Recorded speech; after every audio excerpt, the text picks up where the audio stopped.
मेरा नाम DK सिंह है और मैं मांडवी क्लासेस की ओर से मैं आपके लिए मध्यकालीन भारत का इतिहास पढ़ाने जा रहा हूँ, जिसमें मैंने सबसे पहले जो पढ़ाया था वो मोहम्मद बिन कासिम पढ़ाया था। उसके बाद मैं आपको महमूद गजनवी पढ़ाने जा रहा हूँ। महमूद गजनवी, देखिए महमूद गजनवी की बात करें तो देखो महमूद गजनवी के समय खलीफा थे, और इससे पहले भी जब मोहम्मद साहब की मृत्यु हो गई तो मोहम्मद साहब की मृत्यु के बाद में 4 खलीफा हो गए। 4 खलीफा की बात करेंगे तो खलीफा थे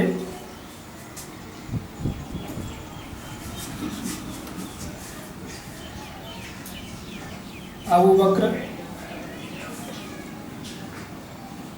उस्मान, उमर, अली। मोहम्मद साहब की मृत्यु के बाद में इन 4 खलीफाओं ने इस्लाम धर्म की बागडोर संभाली और इन्होंने ही इस्लाम धर्म को आगे चलाया। इसके बाद में जब अगर हम बात करेंगे तो यहाँ पर जो खलीफा था महमूद गजनवी के समय में, उस समय था अल-कादिर बिल्ला। अल-कादिर बिल्ला ये खलीफा था। महमूद गजनवी के पिता का नाम था सुबुक्तगीन,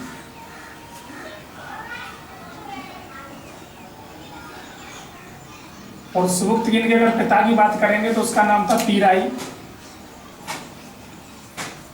पीराई के पिता की बात करेंगे तो उसका नाम था ईसा अल्पतगीन, वो बलक्तगीन, और बलक्तगीन के पिता की अगर हम बात करेंगे तो उसका नाम था ईसा, और ईसा के पिता की बात करेंगे तो उसका नाम था अल्पतगीन,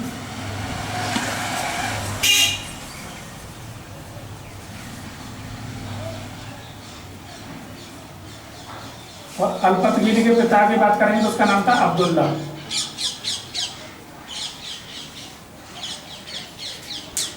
देखिए अगर मैं यहाँ से आपको कहानी शुरू करता हूँ तो ये कम से कम अगर ये वीडियो 1 दिन की ये हो पाएगी, और बल्कि हम बात करें तो करीबन 1 घंटे की इसकी होगी, 1 घंटे की इसकी होगी, 1 घंटे की इसकी होगी। ऐसे कंटिन्यू करते करते काफ़ी समय लगेगा महमूद गजनवी के पास आने के लिए।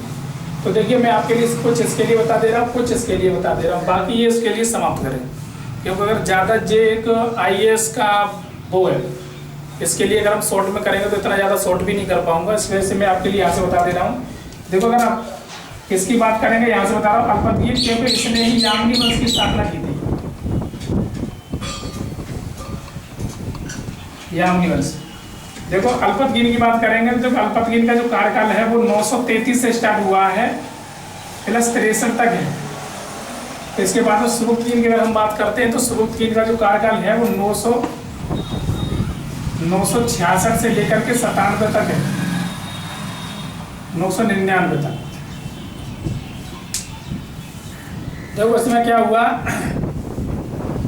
सबसे पहले अल्पतगीन था। अल्पतगीन जो अब्दुल्ला था, अब्दुल्ला का पुत्र अल्पतगीन था, ये राज्य इसने किया। उसके बाद में होते होते राज्य सुबुक्तगीन ने किया। सुबुक्तगीन ने क्या किया था कि सुबुक्तगीन ने 987 ईस्वी में, सबसे पहले 987 ईस्वी में मुल्तान पर आक्रमण किया।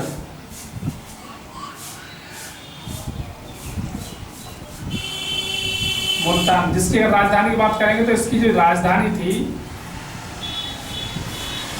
भटिंडा थी, भटिंडा या लाहौर। थोड़ा ध्यान दें, देखो सुबुक्तगीन ने सबसे पहले 987 ईस्वी में आक्रमण किया था। उस समय मुल्तान पर आक्रमण किया था। उस समय जो मुल्तान की राजधानी थी वो भटिंडा थी। मुल्तान, उस समय जो मुल्तान का जो शासक था उसका नाम था जयपाल। जयपाल शासक था। जहाँ घमासान युद्ध हुआ, इसमें यह कहा जाता है इस युद्ध में जब युद्ध इतना भयानक युद्ध हुआ कि यहाँ पर सेना बुरी तरीके से लहूलुहान हो गई। लहूलुहान होने के बाद में क्या हुआ, कुछ समय बाद बादल हुए, और बादल होने के बाद में बारिश हुई, और बारिश होने की वजह से जयपाल हार गया, और यहाँ पर जो शासक था सुबुक्तगीन वो विजित हो गया। जब ये विजित हो गया तो विजित होने के बाद में इसने क्या किया, इसने यानी जयपाल ने इसकी अधीनता स्वीकार की करी, जो अधीनता स्वीकार की थी, उस अधीनता में उसने क्या किया गया कि उसमें 60 घोड़े स्वर्ण मुद्रा, स्वर्ण आभूषण थे,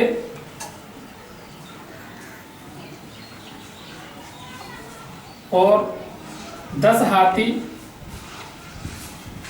चांदी के आभूषण देने पड़े, और कुछ सैनिक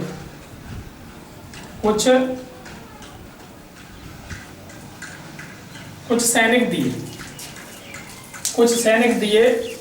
उसके बाद में क्या हुआ, जयपाल ने कुछ समय बाद में अपने आप को स्वतंत्र घोषित कर दिया। पहले तो अधीनता स्वीकार कर ली सुबुक्तगिर की डर की वजह से या हार गया इसकी वजह से।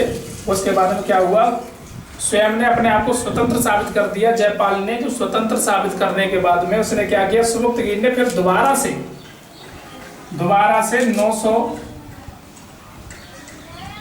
997 ईस्वी में 91 ईस्वी में फिर आक्रमण किया। उस समय जब आक्रमण किया था तो इतिहासकार बयागी इस बात को बताता कि यहाँ पर आक्रमण करने के बाद में फिर दोबारा विजित हुआ, और विजित होने के बाद में स्वयं सुबुक्तगिर को स्वयं लगा। पहली बात इसमें जो अधिकार प्राप्त किया पूर्ण रूप से वो सबसे पहले सुबुक्तगिर ने किया था। यानी भारत पर जो आक्रमण किया था, मुसलमानों का जो अधिकार हुआ था वो सुबुक्तगिर का अधिकार था सबसे पहले। अगर हम बात करेंगे उनकी मोहम्मद बिन कासिम की, जो जिसने अरब देश पे आक्रमण किया था, अगर क्वेश्चन इस प्रकार से आ जाए कि सबसे पहले भारत पर किस देश के मुसलमानों ने आक्रमण किया, तो इसका मतलब आएगा वो मोहम्मद बिन कासिम। लेकिन मोहम्मद बिन कासिम का क्या हाल था कि मोहम्मद बिन कासिम ने आक्रमण तो किया, लेकिन कुछ समय बाद में क्या हुआ, मोहम्मद बिन कासिम सिंधु तक ही सीमित रहा, और उसे एक वो था, क्या नाम उसका, खलीफा, जिसका नाम था मिल्लत था। तो उस मिल्लत खलीफा ने क्या हुआ, मोहम्मद बिन कासिम को बुला लिया, और बुलाने के बाद उसे मृत्युदंड दिया। उसका भी कोई रीजन ये था कि उसकी जो पत्नी थी चचकी, तो उसका जो चचकी जो पत्नी थी, तो उसके 2 पुत्र थे, पुत्रियां थी, जिसका नाम था देवल देवी और परमल देवी। तो उसने परमल देवी और देवल देवी ने क्या किया, मिल्लत के पास में गई और उन्होंने शिकायत कर दी। जब शिकायत कर दी तो उन्होंने उसे मृत्युदंड दे दिया। उसके बाद में उससे, यानी मोहम्मद बिन कासिम को या अरब देश के मुसलमानों को उसकी असफलता की संज्ञा दी जाती है। वो भारत में आक्रमण करने के बावजूद, विजित होने के बावजूद भी सफल नहीं हो पाए। उसके बाद में क्या किया, सुबुक्तगिर ने सबसे पहले आक्रमण किया था 987 ईस्वी में, उसमें भी सफल हुआ। उसके बाद में सुबुक्तगिर ने दूसरा आक्रमण 991 ईस्वी में किया, जो भारी साम्राज्य के साथ में आक्रमण किया, और यहाँ से काफी आभूषण, काफी जेवर यहाँ से विजित करके ले गया। तो इसने स्वयं किसे बताया था, स्वयं महमूद गजनबी को बताया कि भारत एक ऐसा देश है कि यहाँ पर इतना विखंडन है, वहां पर एक दूसरे राजा किसी दूसरे साम्राज्य, यानी किसी दूसरे राजा का समर्थन नहीं करते हैं, सभी एक दूसरे का विरोध करते हैं, और एक तरफ से अलग अलग प्रकार से रहते हैं, जो किसी पर आक्रमण करने की सोचते भी नहीं। अगर किसी पर आक्रमण करोगे उसे विजित आराम करके लेके आओगे, लेकिन दूसरा राजा, भारतीय राजा हस्तक्षेप नहीं करेगा आपके आक्रमण में।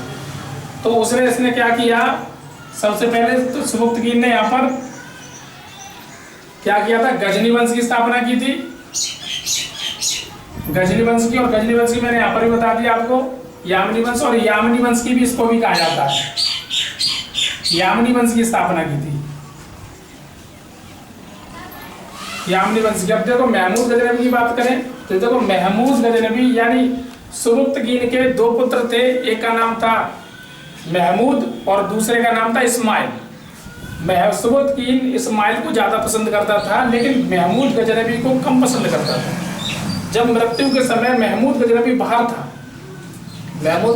था, तो उसके बाद में उसने क्या किया, दोबारा जब इसकी मृत्यु हुई तो महमूद गजनबी ने अपने भाई को हरा करके स्वयं गजनी पर जाकर के अधिकार कर लिया।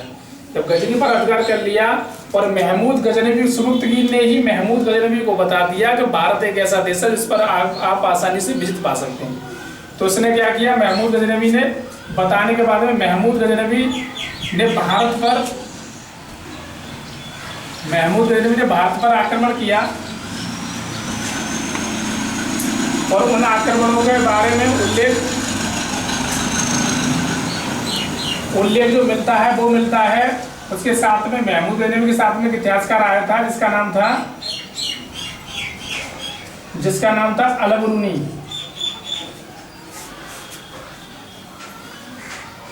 इसने एक पुस्तक लिखी थी तहकीक ए हिंद।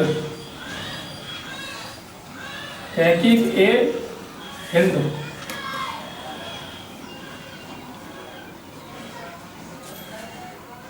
तहकीक ए हिंद नामक पुस्तक लिखी, इस पुस्तक में मिलता है। वैसे काफी साक्ष्य मिलते हैं। उसके बाद में इसने क्या किया, महमूद गजनवी ने अपने सिक्के पर, यानी इसने एक चांदी का सिक्का चलाया और चांदी के सिक्के पर चांदी का सिक्का चलाया और चांदी के सिक्के पर क्या हुआ, अपने इस अलकादिर बिल्ला का एक तरफ नाम गुदवा दिया उस चांदी के सिक्के पर। चांदी के सिक्के पर अलकादिर बिल्ला का एक तरफ नाम गुदवाया और दूसरी तरफ उपाधियां गुदवा दी। जब उपाधियां गुदवा दी तो अलकादिर बिल्ला बहुत खुश हुआ और अलकादिर बिल्ला ने क्या किया, महमूद गजनवी को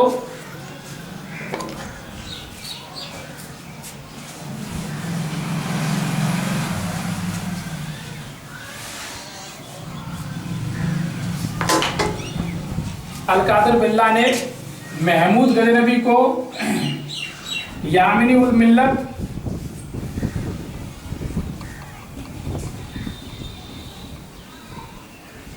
मिल्लत और दूसरी थी यामिनी उल दौला,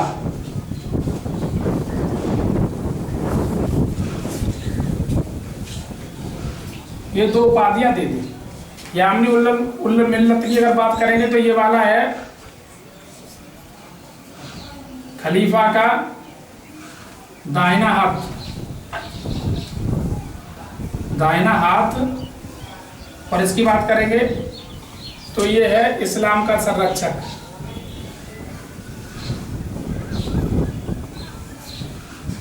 इस्लाम का संरक्षक, ये दो उपाधियां दी। जब दो उपाधियां दे दी अलकादिर बिल्ला ने, इसके बाद में महमूद गजनवी ने खुश होकर, यानी जब उपाधियां दे दी गई तो महमूद गजनवी बहुत खुश हुआ। उसने सोचा कि मैं बाकी में बहुत बड़ा राजा हूँ, बहुत बलवान हूँ, बहुत शक्तिशाली हूँ, मैं आराम से आक्रमण कर सकता हूँ। तो इसने भारत पर आक्रमण किए और इन आक्रमणों का उल्लेख जाफर के अनुसार बात करेंगे। देखो जो आक्रमणों का जो मेन उद्देश्य था वो आक्रमण, कुछ इतिहासकार कहते हैं कि उसका आक्रमण का उल्लेख था केवल भारत से धन लूटना। और जो उत्तवी कहता है, उत्तवी एक ऐसा इतिहासकार था जो जिस थाली में खाता था उसी में छेद करता था। तो थोड़ी जाफर के बारे में बता रहा हूँ। तो जाफर ने इस बात को बताया कि महमूद गजनवी का भारत पर आक्रमण करने का उद्देश्य केवल भारत से धन लूटना था। इसके बाद में जो इतिहासकार उत्तवी कहता है, इतिहासकार उत्तवी बताता है कि उसका जो उद्देश्य था, यानी महमूद गजनवी का जो उद्देश्य था वो जिहाद था। जिहाद का मतलब है धार्मिक युद्ध, यानी इस्लाम धर्म का प्रचार करना। जिहाद का मतलब होता है धार्मिक युद्ध, यानी इस्लाम धर्म का प्रचार करना। और दूसरी बात, उत्तवी के अनुसार ये भी कहा जाता है कि महमूद गजनवी बुत परस्ती को खुद खत्म करना चाहता था। बुत परस्ती को खत्म करना चाहता था, यानी उसकी ये कंडीशन ये है। बुत परस्ती का मतलब होता है यानी मूर्ति पूजा को भंग करना चाहता था, सारी मूर्तियों को खत्म करना चाहता है। ये महमूद गजनवी का उद्देश्य है। ये किसके अनुसार है? इतिहासकार उत्तवी के अनुसार। उत्तवी ये कहता है, ऐसा इतिहासकार था कि वो क्या करता था, जिस दरबार में रहता था उस दरबार में उसी राजा को अपमानित करता था। उसी कंडीशन एक और थी। महमूद गजनवी का रखने का रीजन आपको ये समझ में आ रहा होगा कि जब इतना विरोधी था, जिस दरबार में रहता उस दरबारी का यानी उस राजा का ही विरोध करता था, उन दरबारियों का विरोध करता था, फिर भी महमूद गजनवी उत्तवी को रखता था। देखो रीजन क्या था कि पक्ष और विपक्ष होना जरूरी है। पहली बात ये, अगर महमूद गजनवी जब भी कोई गलत काम करे तो गलत काम का अगर उसके जो साथी होंगे या उसके जो वैसे इतिहासकार होंगे, उसके संरक्षक इतिहासकार, वो क्या करेंगे, उसके बारे में बढ़ावा ज़्यादा देंगे। लेकिन विरोधी क्या करेगा, उसकी कमियों को ढूंढेगा। तो महमूद गजनवी केवल अपनी कमियों को भांपने के लिए अथवा अपनी कमियों को जानने के लिए उतबी को अपने दरबार में रखता था। और ये क्या करता था, उतबी महमूद गजनवी के दरबार में रहते हुए भी महमूद गजनवी की कमियां निकालता था, सबसे ज़्यादा कमियां बताता था और उन कमियों का सुधार महमूद गजनवी करता था। इस वजह से उतबी महमूद गजनवी के दरबार में रहता था। तो इसे अगर उतबी के इतिहासकार उतबी की बात करेंगे तो उतबी कहता है कि महमूद गजनवी भारत पर आक्रमण करने के बाद में बुद्ध परस्ती खत्म करना चाहता था और उसका जो लक्ष्य था वो जिहाद था, यानी इस्लाम धर्म का प्रचार करना और धार्मिक युद्ध करना। तो उसका जिहाद का मतलब होता है धार्मिक युद्ध करना और इस्लाम धर्म का प्रचार करना। यह उतबी की बात है। अगर जाफर की बात करेंगे तो जाफर का मैंने बताया था, तो उसका जो मेन लक्ष्य था यानी मेन उद्देश्य महमूद गजनवी का था वो क्या था, केवल भारत से धन लूटना। लेकिन जो बात सत्य होती है वो उसी की होती है, क्योंकि इतिहासकार हबीब भी हैं और क्या नाम उसका इतिहासकार हसन निगामी है। तो ये भी इस बात को बताते हैं, प्रोफेसर हैं कहने का मतलब ये है जिन्होंने काफ़ी अध्ययन किया, तो ये भी यही बताते हैं कि महमूद गजनवी का जो उद्देश्य था वो भारत पर धन लूटने का था। और बाकी जो अगर बात होगी वो कल होगी।